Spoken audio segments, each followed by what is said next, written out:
Olá pessoal, boa tarde a todos, começando na medida desta terça-feira, né? É uma terça-feira fria aqui em Porto Alegre, lembrando aí que o Na Medida é um oferecimento de Sesc, a força do sistema Fé Comércio ao seu lado. E hoje, né, as minhas convidadas é a Laura Gluer, ela que é jornalista, professora e café influencer, e a Simone Grivot, que é psicóloga, administradora de empresas, consultora da área de desenvolvimento humano. Elas vão falar aí como o café ajuda na produtividade, né? Principalmente agora que muitas pessoas estão aí em home office, né? Como é que tá, né? Esse momento, as pessoas estão tomando muito café ou não, né?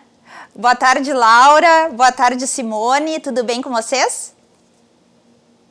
Tudo ótimo. Boa tarde, tudo bem.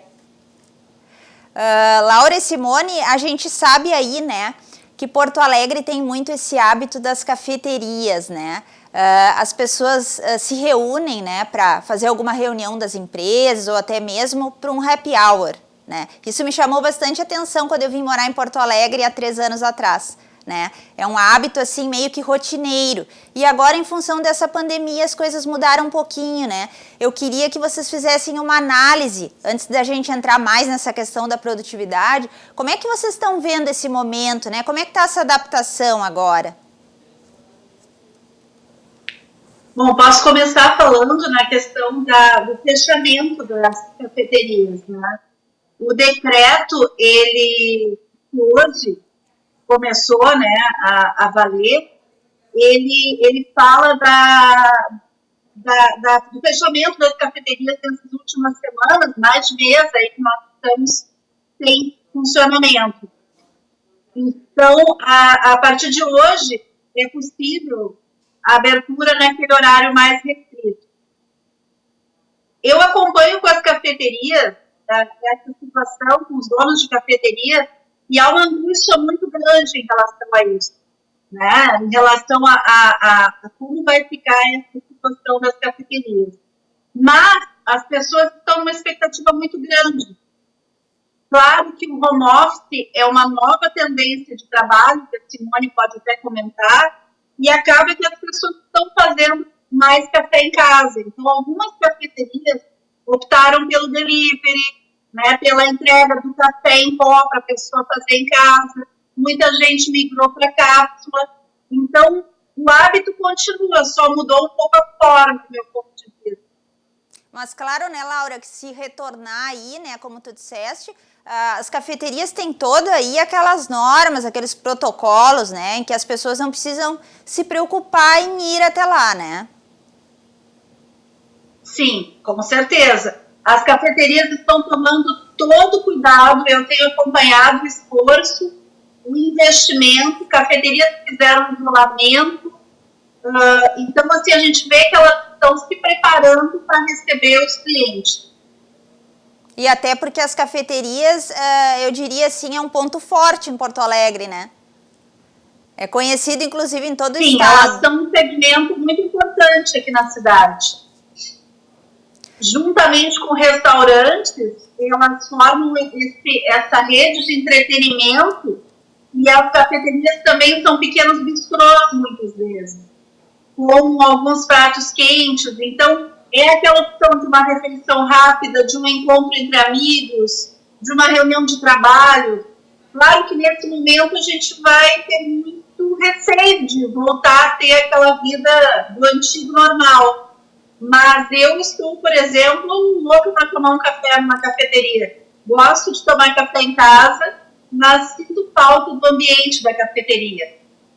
Simone, como psicóloga, qual a tua visão aí sobre esse momento, né, dos cafés? Pois é, esse momento que a gente está vivendo do distanciamento, né, talvez isso seja o que mais está influenciando nas nossas vidas, nas nossas rotinas, né? E o que a Laura diz do café como um ambiente de reuniões, de trabalho, quando as pessoas antes faziam home office, era o que mais a gente indicava, né? Que saísse um pouco de casa, de vez em quando trabalhasse em casa, e as cafeterias eram esses ambientes propícios para a gente poder fazer isso, para não ficar tão sozinho, para poder ter mais relações com outras pessoas. aliviar um pouco a cabeça, olhar a rua, né? E hoje a gente não está podendo fazer isso, né? Eu e a Laura, a gente já tinha o hábito de trabalhar em casa, mas mesmo assim, para quem já estava antes acostumado, também faz muita falta, né? A gente precisa das relações, né? As pessoas sozinhas, elas não existem, né? A vida é feita de relações. E como psicóloga, como é que tu vê, assim, isso gera uma ansiedade, né? Essa falta de contato entre as pessoas, porque a gente sabe que não é a mesma coisa que fazer o nosso cafezinho à tarde lá em casa, né? Às vezes tá meio sozinho, estudando ou trabalhando, não é a mesma coisa, né, Simone? Com certeza não é a mesma coisa, né? A gente tenta substituir, como a Laura disse, né? Cada um encontra a sua forma e é uma substituição que ela não é equivalente. É bom que a gente continue fazendo, até porque a gente ativa as memórias que a gente já teve de outras experiências, a gente consegue chegar próximo do que era a experiência que a gente já teve, mas não substitui, não é a mesma coisa. Como eu disse antes, a vida é feita de relações, a gente precisa estar junto com as pessoas, a gente precisa desse convívio, a gente está sendo muito afetado em função disso, né? Tu falou de ansiedade, com certeza. Ansiedade e tantas outras coisas que a gente já identifica que vão ser as próximas pandemias, né? Com certeza vai ser, né, Simone? E eu tenho um dado bem interessante aqui que eu pesquisei, né, que diz que mesmo na pandemia o consumo de café cresceu 35% em março, segundo a Associação Brasileira de Café. O que vocês diriam sobre isso? Eu te diria que esse é um dado interessante, que eu comparo muito com aquela compra de papel higiênico que as pessoas fizeram para estocar. Tem um aspecto de estocar café, porque como o café é uma bebida que traz aquele acolhimento, aquele conforto, as pessoas ficaram com medo de faltar, né? E o café, ele é, como a Simone estava dizendo, ele é muito mais do que bebida, ele é conexão. Então, naquele momento de pausa, de parada estratégica de uma atividade para outra, o mesmo aquele momento que eu quiser relaxar um pouco, eu tomo meu café. Então, essa questão de se fazer essa compra maior de café no início da pandemia, e o crescimento continuou, a gente até ficou curioso para ver se iria continuar depois, mas ele continuou. É por isso, porque o café traz essa sensação positiva. E para ti, Simone? Pois é, eu estava aqui pensando na tua pergunta enquanto a Laura falava, talvez seja por uma vontade que a gente tem de reproduzir algumas coisas que a gente não está sendo possível da gente fazer, né? Não está sendo permitido que a gente faça. Então, as pessoas que tinham muito hábito de estar na rua e consumir café na rua pelo hábito do café, não necessariamente pela bebida em si, é uma forma de comprando mais, é como se eu pudesse fazer mais daquilo, né? Então, é como comprar muitos livros e não conseguir ler todos os livros. Eu vejo de uma forma bastante semelhante. Inclusive, Simone e Laura, eu tenho outro dado aqui também que eu pesquisei que diz que 96% dos trabalhadores são consumidores regulares de café. Claro, né, porque se a gente está em casa, assim, parece que a gente sente falta, né? Tem que ir lá e fazer aquele cafezinho, né? Porque nas empresas, né, nós tínhamos muito esse hábito de café, o cantinho do café. Isso. Então, isso se reproduz. A pessoa não tem um ambiente de trabalho igual, mas ela tenta reproduzir um pouco essa rotina. De talvez até ter uma térmica de café em algum momento, ou passar o café na hora. Muita gente me relatou, agora eu me dou o luxo de passar na hora o café, né? Porque o sabor é sempre melhor, né? Eu queria Tem muito café pelo comportamento, né? Pelo hábito. Sim, eu queria entrar agora nessa questão da nossa pauta, que é a produtividade, né, Simone e Laura. Como é que vocês veem essa relação do café, né, com a produtividade nas rotinas, né, do trabalho? Claro que agora é em home office, mas existe algum diferencial entre essa produtividade home office da produtividade da nossa rotina anterior, né, como era antes? Essa é para Simone. Pois é. tem duas coisas aí, né? Tem, claro, o efeito químico do café, né? Ele sim é um estimulante. Eu entendo que tem muito do comportamento. Tem muito aquela parada que eu tenho necessidade de fazer, e aí o motivo que eu tenho real, eu vou ali tomar um café. Né? Então a gente acaba consumindo o café pela necessidade de fazer a pausa. Tem muitas pessoas que fora da empresa não consomem café, mas dentro da empresa, dentro do escritório, consumiam o café. Agora passaram a consumir, então, em casa. Mas é muito em relação, eu vejo, do comportamento em si, da necessidade da pausa. Eu preciso parar um pouquinho e respirar, né, oxigenar a mente, então eu vou ali tomar um café. Eu enxergo muito dessa forma, assim, é uma necessidade do corpo, a gente encontra um motivo que é o café acaba sendo a desculpa. E o que vocês sentem como benefícios? Essa é para ti também, Laura, né? Porque eu acredito que tu tá sempre tomando um cafezinho. Não é à toa. Não é à toa que meu projeto se chama Café Combustível. Porque todos os dias ele é um combustível para mim. De manhã eu simplesmente não engreno se eu não tomar a primeira xícara de café. Depois da primeira xícara eu vou. Claro que hoje eu já estou cuidando um pouco mais do consumo moderado do café, porque ele também dá sequelas, né? A gente estuda muito a questão do café e da saúde, e de 3 a 4 xícaras é a dose indicada por dia. 2 de manhã, 2 à tarde, para que a gente consiga manter, calibrar, né, aquela quantidade de cafeína. E a gente consome cafeína também em outras coisas, no chimarrão, em alguns chás. Então, não necessariamente é o hábito do café, mas é o hábito de alguma coisa que deu um up. Eu não vivo sem o meu café, principalmente de manhã. Eu custo pegar de manhã, mas quando pego, é depois do café. Para ti, Simone, quais seriam os benefícios aí enquanto psicóloga? Eu insisto bastante nisso em relação do comportamento, né? Em relação à química do café, o efeito da cafeína para a gente, também se sabe que as pessoas que têm o hábito de tomar o café, o efeito estimulante da cafeína é bem menor do que aquelas pessoas que não têm o hábito de tomar o café. Né? Então, claro, concordo com a Laura, tem que ter o consumo moderado, né? O exagero do café, tudo em exagero é ruim, né? Mas a gente sabe também que o efeito real estimulante do café ele é muito mais para as pessoas que não estão acostumadas ao café. A quantidade de cafeína do café, ela é estimulante até um determinado limite e depois ela não gera mais estímulo. Mas aí o que eu disse antes, a parada para tomar o café é que gera esse estímulo. Eu vou ali tomar um café porque eu estou com sono. E eu levantar, andar até lá, fazer o café, passa o sono. Não necessariamente a bebida vai passar o sono. Então, é muito mais o comportamento que a gente tem no entorno do café do que realmente o efeito da cafeína em si. Claro que estamos falando de quantidades moderadas, como a Laura disse. A gente não está falando do excesso.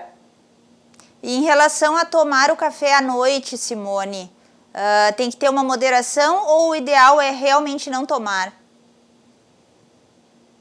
Isso é muito individual, né? Cada organismo reage de uma forma. O que se fala muito é que não se deve consumir o café à noite. Mas também, como eu disse antes, se sabe também que aquelas pessoas que estão acostumadas a consumir o café, o efeito dela de ter alguma influência no sono é muito pouco, não chega a ser prejudicial. Então, tem que cuidar, tem que se observar e saber o que o café gera para mim, o que o café gera para si, e aí a gente saber, cada um regular como é para si. E esse estímulo eu acho que o autoconhecimento, né, é muito...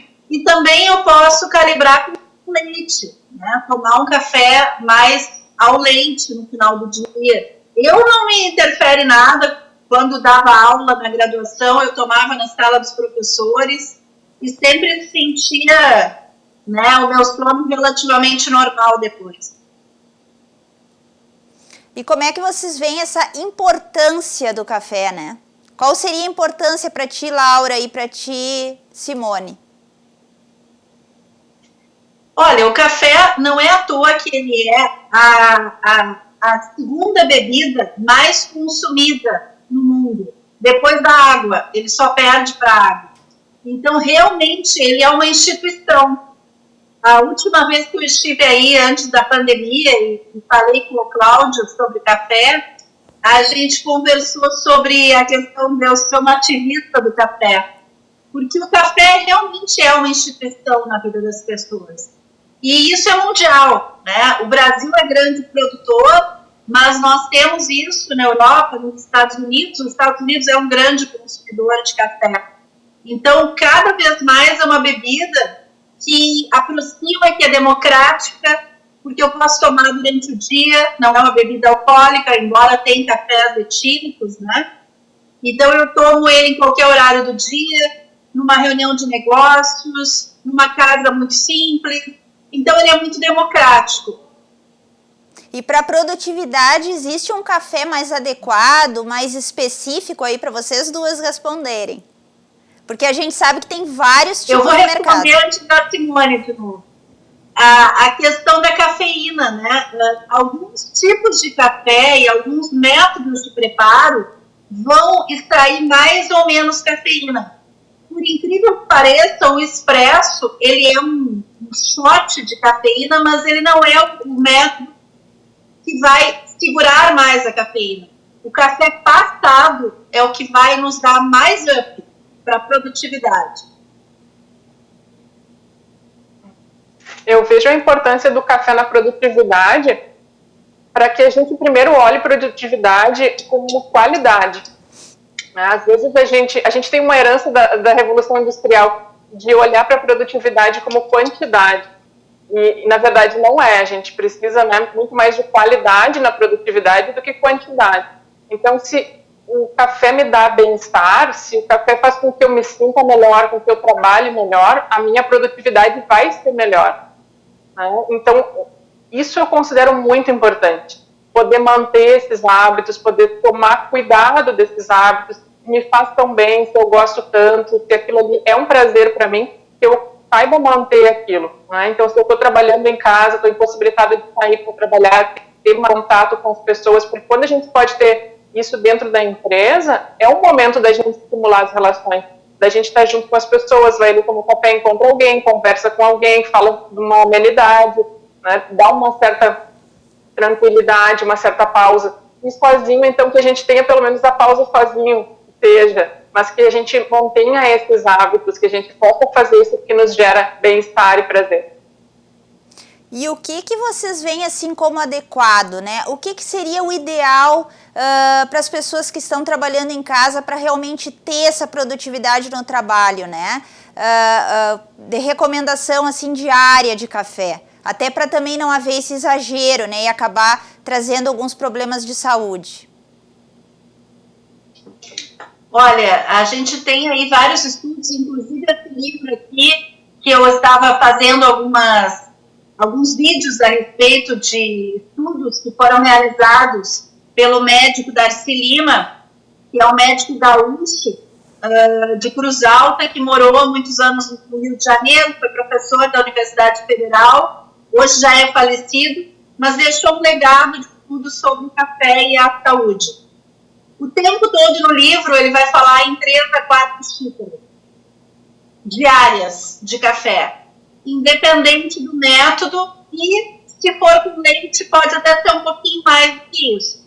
Claro que aí, se a pessoa tem alguma outra patologia, se ela está grávida, ou se ela tem algum problema gástrico, ou alguma outra, ou insônia, né? Enfim, aí ela vai ter que avaliar com o médico qual é a melhor recomendação. O que tu acha, Simone? O que seria o ideal? Isso que a Laura diz é o padrão, né? É o que a gente indica para todas as pessoas. E sempre lembrando isso que ela falou, de que cada um tem que cuidar, né? Se eu tenho alguma outra comorbidade, se eu tenho alguma outra patologia que eu preciso tomar um cuidado, eu preciso consultar o médico, eu preciso saber o que é melhor para mim. Né? Tem pessoas que tomam café como água, isso não é bom. né? Então, se eu sinto sede, eu não devo tomar o café, eu devo tomar água, né? A gente sabe que a água é extremamente necessária. Então, não dá para trocar o café pela água. Então, deixa ali o copo d'água e deixa o café junto. Então, esse consumo de 3 a 4 xícaras é o padrão, assim, né, que é para a maioria das pessoas, então que a gente generaliza. Esse é o adequado para a maioria de nós. Laura, dia 20 teremos aí um evento, né? Online desta vez. Gostaria que tu falasse um pouquinho aí, convidasse o nosso público aqui da RDC TV, né, para conferir aí um pouquinho desse evento. Estão todos convidados, tu, Cláudio, toda a equipe da RDC e os telespectadores a participar desse evento, que a gente está chamando de Confraria do Café Combustível. Fizemos a primeira lá em março, que foi na Faculdade Senac, inclusive, muito legal, com a presença de muitas pessoas. Tivemos um ambiente de coffee break e palestras, mas agora, com a pandemia, não podemos ter isso. Então, vamos ter 2 palestras online, uma palestrante da Simone, e vamos ter uma Nutri, que é a Vera Lisboa. E vamos ter sorteio de alguns brindes, os expositores também falando dos produtos deles, e as inscrições estão abertas lá no Simpla. No final, nós vamos sortear, como tema de saúde, café e saúde, nós vamos sortear um livro do Dr. Darcy no final. E como é que tá, Laura, nesse momento de pandemia, o café combustível, assim? Qual a tua avaliação? Pois foi uma mudança, sabe, Jane? A gente teve que se adequar a essa realidade, mas tem sido positivo. Porque as pessoas precisam de uma forma de comprimir nesse momento de tensão. Então, o café acaba sendo confortante. E sempre que eu vou escrever a respeito do café, ou fazer um vídeo, ou levar um conteúdo novo, eu noto que as pessoas têm uma boa acolhida. Então, a gente está crescendo muito no site, nas redes sociais, e esperamos que continue, né? Agora, os eventos online como uma nova etapa. E eu gostaria aí, para finalizar nossa entrevista, que vocês duas dessem dicas, né, para quem está nos assistindo, como tomar o café adequadamente, né, todo dia, até para finalizar aí, né. E hoje tá friozinho, o pessoal a essa hora deve estar tomando um bom café, né? O que seria aí o ideal? Eu vou falar de novo por mim, a Simone depois complementa. Eu sei que a Simone é bem exigente também. Eu diria, só para concluir, que a procedência do café. O método é importante, porque cada método, se eu vou fazer uma prensa francesa ou italiana ou passado, vai me dar um café diferente. Mas de nada adianta se o café não é de boa qualidade. Então, eu tenho que procurar um café com uma boa procedência. No Brasil, nós temos excelentes cafés. E, preferencialmente, uma torra média. Porque quanto mais escura a torra, menos eu vou poder extrair o melhor daquele café. Eu sou bastante exigente com o café, mas eu vou fazer um enfoque aqui que a gente faça um zelo pelos nossos hábitos, né? Que a gente dê importância ao hábito. Eu tinha antes o hábito de tomar o café, que eu mantenha o hábito. Né? Então, se eu tinha o hábito de ir lá num outro setor conversar com alguém num determinado horário, que eu continue fazendo isso. Eu posso chamar o colega, mandar uma mensagem, vamos tomar um café juntos, já que agora a gente não pode se encontrar para café, mas que a gente lembre de manter esses hábitos. Isso é bastante importante para a gente se manter bem, para a gente estimular o bem-estar. Muito obrigada pela participação de vocês, Laura, bom evento, tá? Dia 20, que dê tudo certo, muito sucesso como sempre. Simone, foi um prazer, tá? Te conhecer, já conhecia a Laura, mas não te conhecia ainda. Estamos abertos aí à disposição sempre para as novidades de vocês, tá? Obrigada, ótimo, eu que agradeço o espaço, espero que você já vinte. Muito obrigada, Laura. E o Na Medida fica por aqui, voltamos na quinta-feira aí falando sobre o Giro pelo Rio Grande 2020, um evento do Sesc. Não perca, até lá!